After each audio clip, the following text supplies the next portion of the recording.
한국이 최근 국제사회에서 주목받는 이유 중 하나는 단순히 방산 수출의 증가 때문만이 아니다. 우크라이나 전쟁이 장기화되면서 포탄과 같은 탄약 수요가 폭증하고 동시에 전투기와 드론, 순항미사일의 성능을 좌우하는 핵심 기술, 즉 항공기 엔진 분야가 전 세계 군사 패권 경쟁의 최전선으로 떠올랐다. 이런 상황에서 한국이 10만 발의 포탄과 연구용 제트 엔진 1기를 우크라이나와 교환했다는 소식은 단순한 거래를 넘어 국제정치와 군수산업의 판도를 흔들 수 있는 중대한 사건으로 평가된다. 특히 이 소식은 곧바로 또 다른 의미심장한 추측을 불러일으켰다. 바로 한국이 중국을 제치고 우크라이나의 대표적 항공엔진 제조업체 모터시치를 인수할 수도 있다는 이야기다. 모터시치는 구소련 시절부터 군용기와 헬리콥터 엔진을 대량 생산하며 기술력을 인정받아왔고 지금도 세계적으로 손꼽히는 항공엔진 전문 기업이다. 그런데 이 회사를 둘러싸고 중국과 미국 그리고 최근에는 한국까지 얽혀 들어가면서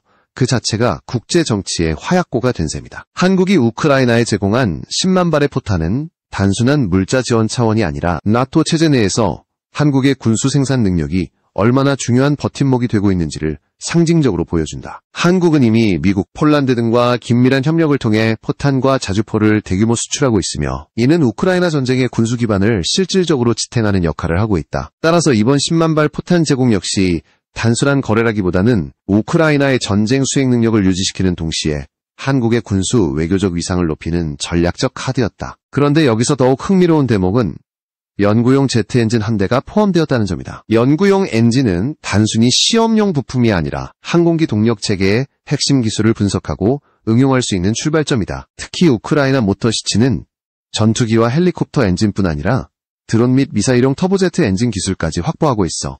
한국이 이 분야에서 기술적 협력을 강화한다면 KF-21 전투기 개발이나 차세대 무인기 프로젝트에도 막대한 영향을 미칠 수 있다. 이러한 맥락에서 포탄과 엔진의 교환은 단순한 물물 교환이 아니라 한국이 향후 모터시치와의 기술 협력 혹은 인수까지 염두에 두고 있는 사전 포석일 수 있다는 분석이 제기된다. 중국은 과거 모터시치 인수를 시도했으나 미국의 견제로 무산된 바 있다. 따라서 미국과 전략적 이해관계가 맞아떨어지는 한국이 새로운 주자로 떠오른다면 이는 국제 군수산업 판도 자체를 바꿀 수 있는 중대 변수다. 우크라이나 입장에서도 이는 절실한 카드다. 전쟁으로 산업 기반이 파괴된 상황에서 모터시치와 같은 전략 기업을 유지하려면 외부 자본과 협력이 불가피하다. 중국의 접근은 미국과 서방의 반발을 불러일으켰지만 한국은 나토와 미국 모두와 우호적인 협력 관계를 유지하고 있기에 비교적 수용 가능한 파트너로 평가된다. 결과적으로 이번 포탄과 엔진의 교환은 한국이 단순한 무기 공급국을 넘어 우크라이나 재건과 항공산업 협력의 핵심 축으로 부상할 수 있는 상징적 신호탄이라 할 수 있다. 즉, 지금 전 세계는 한국이 과연 단순히 포탄을 공급하는 수준에 머물 것인지 아니면 모터시치 인수라는 역사적 기회를 잡아 글로벌 항공엔진 시장의 새로운 강자로 부상할 것인지에 촉각을 곤두세우고 있는 것이다. 모터시치는 단순한 항공엔진 제조사가 아니다. 이 기업은 소련 붕괴 이후에도 여전히 전 세계 군용기와 헬리콥터 그리고 무인항공기까지 아우르는 핵심 엔진을 공급해온 살아있는 전설이라 할 수 있다. 특히 우크라이나의 드니프로에 본사를 둔 모터시치는 전투기용 터보팬 엔진, 헬리콥터용 터보샤프트 엔진, 드론용 터보제트 엔진 등 다양한 라인업을 보유하고 있으며 이들의 기술은 아직도 세계적으로 경쟁력이 높다. 이런 회사가 한국의 방산체계와 결합된다면 어떤 변화가 일어날까? 상상만 해도 전 세계 군수시장이 흔들릴 수밖에 없다. 중국은 과거부터 모터시치에 눈독을 들여왔다. 자국의 전투기와 헬리콥터 엔진 기술력이 러시아와 서방에 크게 뒤처져 있었기 때문이다. 실제로 중국 기업 스카이리존은 모터시치 인수를 추진했으나 미국의 강력한 반발과 우크라이나 정부의 규제로 결국 좌절되고 말았다. 이 사건은 단순한 경영권 분쟁이 아니라 미중 패권 경쟁의 일부였으며 모터시치의 기술 가치가 얼마나 중요한지를 보여주는 사례였다. 그런데 이제 한국이 새롭게 주목받고 있다. KF-21 전투기 개발 과정에서 한국은 이미 상당한 항공기, 엔진 기술 의존도를 겪고 있다. 현재 KF-21에 장착된 엔진은 미국 제너럴 일렉트릭의 F414 엔진이며 이는 국산화가 아닌 외국 기술에 기대고 있는 구조다. 따라서 한국으로서는 차세대 전투기나 무인기 개발을 위해 독자적인 엔진 기술 확보가 필수적이다. 만약 모터시치와의 협력이 현실화된다면 한국은 단기간 내에 엔진 기술 자립도를 크게 높일 수 있다. 여기에 전략적 배경도 작용한다. 미국 입장에서 한국은 이미 확실한 동맹이자 신뢰할 수 있는 파트너다. 중국이 모터시치를 손에 넣는 것은 허용할 수 없지만 한국이 인수하는 것은 오히려 동맹 차원에서 긍정적으로 받아들일 가능성이 크다. 이는 한국에게 국제군수산업에서 전례 없는 기회를 제공하는 셈이다. 단순히 기술 확보 차원을 넘어 미국과의 전략적 관계 속에서 한국이 글로벌 항공엔진 시장의 새로운 축으로 부상할 수 있다는 뜻이다. 우크라이나 역시 이러한 시나리오를 환영할 가능성이 높다. 전쟁으로 파괴된 산업 기반을 복구하기 위해서는 외부의 자본과 기술 협력이 필수적이며 특히 방산 분야에서의 안정적인 파트너십은 국가 생존과 직결된다. 한국은 이미 포탄과 자주포, 전차, 전투기 등에서 입증된 생산 능력과 신뢰도를 갖추고 있기에 모터시치 협력 파트너로서 손색이 없다. 우크라이나는 한국의 자본과 기술 그리고 국제적 신뢰도를 활용해 자국 항공산업을 재건할 수 있으며 한국은 그 대가로 독자적 엔진 개발 기반을 확보하는 상호이익을 얻게 된다. 이처럼 포탄 10만 발과 연구용 제트 엔진 1기의 교환이라는 뉴스는 단순한 거래가 아니라 거대한 국제전략의 전초전으로 읽힌다. 한국이 중국을 제치고 모터시치에 접근한다면 이는 군수산업은 물론이고 국제정치 질서에도 엄청난 파급력을 일으킬 것이다. 이제 관건은 한국 정부와 기업이 이 기회를 어떻게 활용할지 그리고 미국과 우크라이나가 어떤 조건을 제시할지에 달려있다. 모터시치를 둘러싼 국제경쟁은 단순한 기업 인수 합병의 차원을 넘어선다. 이는 곧 글로벌 패권 경쟁의 한 축으로 연결된다. 미국은 모터시치 기술이 중국으로 넘어가는 것을 막기 위해 수년간 강력한 압박을 가해왔고 우크라이나 정부 역시 미국과의 관계를 고려해 중국 측 인수를 거부했다. 하지만 그 과정에서 모터시치의 경영은 심각한 타격을 입었고 전쟁 발발 이후 생산 기반까지 위협받으면서 회사의 생존 자체가 불투명해졌다. 이런 배경 속에서 한국이 새로운 구원투수로 떠오른 것이다. 한국은 이미 방산 수출 강국으로 자리매김하고 있다. K9 자주포, 천무 다연장 로켓, 그리고 FA-50 경공격기는 한국 무기의 대표적인 성공 사례다. 특히 FA-50은 필리핀, 태국, 폴란드 등 여러 나라에서 채택되며 글로벌 시장에서 경쟁력을 증명했다. 하지만 항공기 엔진 분야만큼은 여전히 외국 기술에 크게 의존하고 있다. 따라서 모터시치 인수 혹은 협력은 한국 방산산업의 최대 약점을 보완할 수 있는 결정적 기회다. 만약 한국이 모터시치의 엔진 기술을 확보한다면 KF-21 전투기 이후의 차세대 항공기 개발에서 미국 의존도를 줄일 수 있을 뿐만 아니라 무인기와 순항미사일, 극초음속 무기 개발에도 새로운 돌파구를 마련할 수 있다. 현재 한국은 고성능 무인 전투기와 극초음속 미사일 프로젝트를 추진하고 있는데 이들 무기의 성능을 결정짓는 요소 역시 고출력, 경량화된 엔진 기술이다. 모터시치의 노하우는 바로 이 분야에서 한국이 절실히 필요로 하는 퍼즐 조각이라 할 수 있다. 더 나아가 모터시치와의 협력은 한국의 글로벌 군수 외교에도 큰 변화를 가져올 수 있다. 지금까지 한국은 주로 미국과 유럽, 중동 국가들의 무기를 수출하며 신뢰를 쌓아왔다. 하지만 항공 엔진이라는 고도의 전략 기술을 보유하게 된다면 한국은 단순한 무기 공급국이 아니라 기술 강국으로 격상된다. 이는 단순히 수출 확대를 넘어 한국이 글로벌 군수 질서의 중심에서 새로운 역할을 담당할 수 있음을 의미한다. 우크라이나 역시 한국과의 협력이 절실하다. 전쟁이 장기화되면서 우크라이나의 탄약 소모는 상상을 초월하고 있다. 서방의 지원에도 불구하고 포탄 부족 문제는 끊임없이 제기되고 있다. 한국의 10만 발 포탄 제공은 단순히 물량 보충 차원을 넘어 우크라이나군의 작전 지속 능력을 유지시켜주는 중요한 역할을 한다. 게다가 연구용 제트 엔진 제공은 단순한 기술 지원이 아니라 모터시치와의 연결고리를 상징적으로 보여준다. 우크라이나는 한국과의 관계를 강화함으로써 전쟁 수행과 동시에 미래 산업 재건의 기반을 마련하려는 것이다.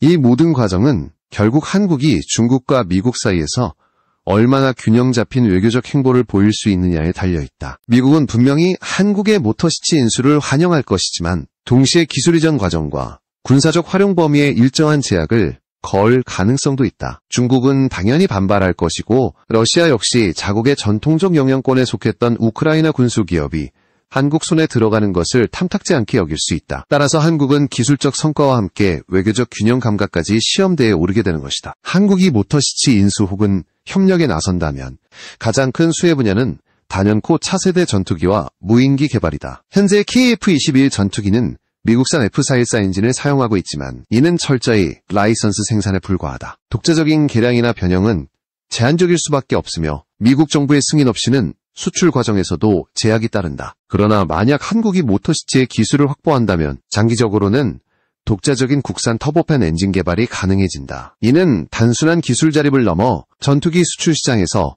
한국의 자유도를 획기적으로 높여줄 것이다. 무인기 분야에서도 모터시치 기술의 가치는 막대하다. 우크라이나는 전쟁 과정에서 다양한 무인기를 실전에 투입하며 드론 전쟁의 새로운 가능성을 열어젖혔다. 모터시치가 가진 소형 터보제트 엔진 기술은 고속 무인 정찰기나 공격형 드론 개발에 결정적인 역할을 할 수 있다. 한국은 이미 중고도 무인기, MUAV, 스텔스 무인 전투기 프로젝트를 진행 중인데 모터시치의 기술이 접목된다면 이들 무기의 실전 배치 시기를 앞당길 수 있다. 더 나아가 순항미사일과 극초음속 무기 개발에도 모터시치의 경량 고출력 엔진 기술은 핵심적 자산이 될 수 있다. 또한 한국은 포탄 10만 발 제공을 통해 우크라이나 전쟁 지원국으로서의 위상을 확고히 했다. 이는 단순히 물자 지원을 넘어 한국이 나토 군수망의 핵심 파트너로 인정받고 있음을 보여준다. 미국과 유럽은 한국의 방산 생산 능력을 절실히 필요로 하고 있으며 한국 역시 이 기회를 통해 군수 외교의 무게중심을 한 단계 끌어올리고 있다. 바로 이런 맥락에서 연구용 제트 엔진 제공은 단순한 호의가 아니라 전략적 투자로 해석된다. 한국이 우크라이나와의 신뢰관계를 강화하고 모터시치와의 협력 기반을 넓히는 일종의 신호탄이었던 것이다. 하지만 이 과정에서 넘어야 할 장벽도 적지 않다. 첫째는 자본 문제다. 모터시치는 이미 경영난에 시달리고 있으며 대규모 투자가 필요하다. 한국 기업이 인수 혹은 협력을 추진한다면 수천억 원 이상의 자금이 투입될 수밖에 없다. 둘째는 정치적 리스크다. 러시아는 모터시치가 우크라이나의 군사적 기반을 강화한다고 판단할 경우 강력히 반발할 것이며 중국 역시 자신들의 오랜 수건이 무산되는 것에 대해 외교적 압력을 가할 가능성이 크다. 셋째는 기술 이전의 범위다. 미국은 한국의 인수를 지지하더라도 핵심 기술의 군사적 응용에는 제한을 두려워할 수 있다. 결국 한국이 얻을 수 있는 실질적 기술 자산이 어디까지일지는 불투명하다. 그러나 그럼에도 불구하고 이번 기회가 가진 전략적 의미는 결코 작지 않다. 한국이 모터시치와 손을 잡는다면 단기간 내에 엔진 기술 격차를 줄일 수 있으며 장기적으로는 독자 개발 역량을 축적할 수 있다. 동시에 한국은 우크라이나 전쟁 지원이라는 정치적 명분을 확보하고 국제사회에서 군수산업 강국으로서의 위상을 강화할 수 있다. 결국 이번 포탄과 엔진의 교환은 단순한 거래가 아니라 한국이 국제 군수산업의 주도권을 향해 한 걸음 더 다가선 사건으로 기록될 것이다. 우크라이나 입장에서 한국과의 협력은 단순히 군수물자 보충 차원을 넘어선다. 현재 우크라이나는 전쟁으로 인해 산업 기반이 심각하게 붕괴되었고 특히 항공과 방산 분야는 러시아의 집중적인 공격으로 큰 피해를 입었다. 이런 상황에서 모터시치와 같은 핵심 기업을 유지하고 발전시키기 위해서는 반드시 외부의 안정적인 파트너가 필요하다. 한국은 이미 방산 생산 능력과 국제 신뢰도를 입증한 국가이기 때문에 우크라이나가 협력 상대로 선택하기에 가장 현실적이고 전략적인 대상이라 할 수 있다. 포탄 10만 발 제공은 우크라이나 전선의 숨통을 틔워주는 역할을 한다. 지금까지 우크라이나군은 서방으로부터 상당한 무기와 장비를 지원받아 왔지만 가장 큰 문제는 탄약 부족이었다. 특히 포병전이 전장의 주류가 된 상황에서 포탄의 공급은 곧 전쟁 지속 능력과 직결된다. 한국의 대규모 포탄 지원은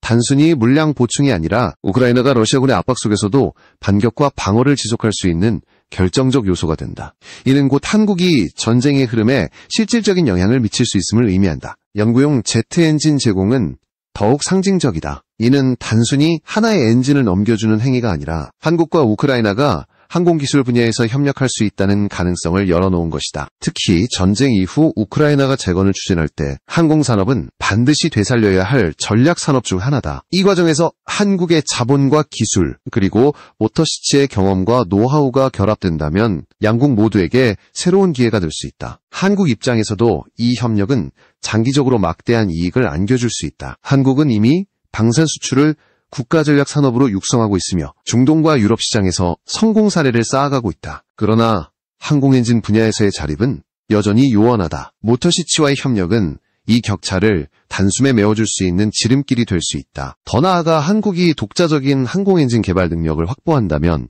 단순한 무기 수출국을 넘어 첨단 기술 수출국으로 위상이 격상된다. 이는 한국 경제 전체에도 긍정적인 파급 효과를 가져올 것이다. 물론 이런 시나리오가 실현되기까지는 넘어야 할 장벽이 많다. 러시아와 중국의 반발, 미국의 관리 감독, 그리고 자본과 기술 이전의 구체적 조건 등 복잡한 요소들이 얽혀 있다.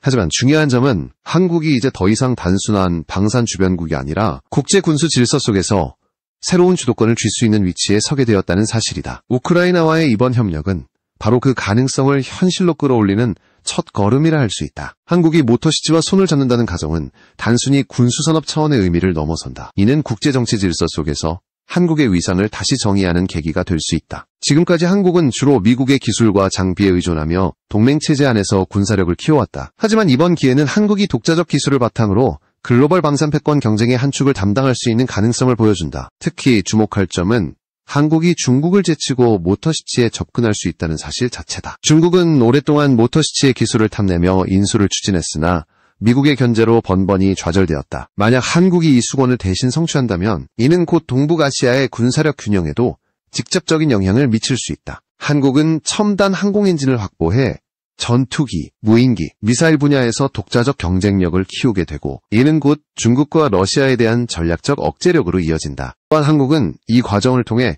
미국과의 신뢰를 더욱 공고히 할 수 있다. 미국은 중국의 군사기술 발전을 견제하는 동시에 동맹국인 한국의 군수산업 성장에는 상대적으로 우호적이다. 따라서 모터시치 인수가 현실화된다면 이는 한미 군사동맹을 새로운 차원으로 끌어올리는 계기가 될 것이다. 한국은 미국이 막아낸 중국의 빈자리를 대신 메우며 동맹 차원에서 전략적 가치를 높이는 동시에 자국의 기술 자립이라는 실질적 성과까지 얻을 수 있다. 우크라이나 역시 한국과의 협력에서 확실한 이익을 본다. 전쟁 장기화 속에서 산업 기반을 지켜야 하는 우크라이나는 외부 투자 없이는 모터시치의 생존을 보장할 수 없다. 중국은 미국과 서방의 반발로 받아들일 수 없고 러시아는 적대국이기에 불가능하다. 결국 한국만이 국제사회에서 수용 가능한 파트너가 된다. 한국의 투자는 우크라이나 항공산업의 연명을 보장하고 동시에 전후 재건 과정에서 강력한 토대를 제공한다. 결국 이번 포탄 10만 발과 연구용 제트엔진 1기의 교환은 하나의 신호탄이었다. 단순한 군수 지원을 넘어 한국이 국제 군수산업의 중심으로 도약할 수 있는 포석이자 우크라이나와의 전략적 협력 관계를 제도화할 수 있는 첫 걸음이었다. 앞으로 한국이 실제로 모터시치 인수에 나서게 될지는 아직 불투명하다. 그러나 분명한 것은 이번 사건이 한국의 위상을 한 단계 끌어올렸고 전 세계가 한국의 다음 행보를 주목하게 만들었다는 점이다. 이제 남은 질문은 단 하나다. 한국은 과연 단순한 무기 공급국에 머무를 것인가? 아니면 모터시치를 발판으로 세계 항공엔진 시장의 새로운 강자로 우뚝 설 것인가? 이 선택은 한국 방산의 미래뿐 아니라 국제정치의 판도까지 바꿀 수 있는 중대한 분수령이 될